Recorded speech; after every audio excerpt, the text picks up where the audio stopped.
Ba tata, ba maman, bandeko mbote na bino banso. Lelo tokomi pene ya maponami po na kobongo la régime na biso à niveau ya mboka na biso. Lelo Moïse Katumbi nangai moko toye kosolo na bino lisusu po na kosenga na bino ba tata ba maman bandeko eloko moko. Tokoki ko éparpiller ba voix na biso te. Toza na candidat moko ya opposition. O alakisi bipa nyonso. Kolongwa Beni, Butembo, bapekisi ko kene na Kindu, mais population ya Kindu ezalaki kozela ye na niveau ya Goma, niveau ya Bukavu, na Mbandaka, Badolite, Gemena, na Congo central, Boma, Matadi, nyonso population alakisi ke baza sima na candidat na biso commun Martin Fayulu.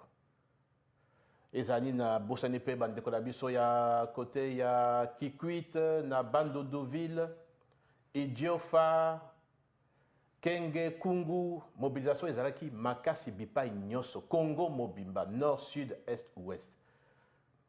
Bandeko na biso ya Kasai, malheureusement, tozwi tante candidat na biso akoma epa na bino. Mais tosengi na bandeko nyonso. Lelo ezali heure yako sangisa ba Congolais nyonso sima na mutu moko. Candidat oyo azwi soutien maximum ya population ezali Martin Fayulu.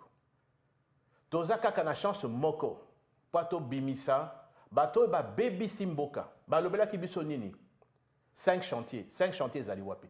Bokuti banzela, bokuti ba hôpitaux, bokuti ba train oyo balobaki kokatisa mboka mobimba, ba tram, ba pepo eza wapi. Nzela nyonso ekufi. Ba hôpitaux ezate. Classe ya bana koloba kutu te. Baza kotelenga bana na biso baza l'occasion kokota na classe te.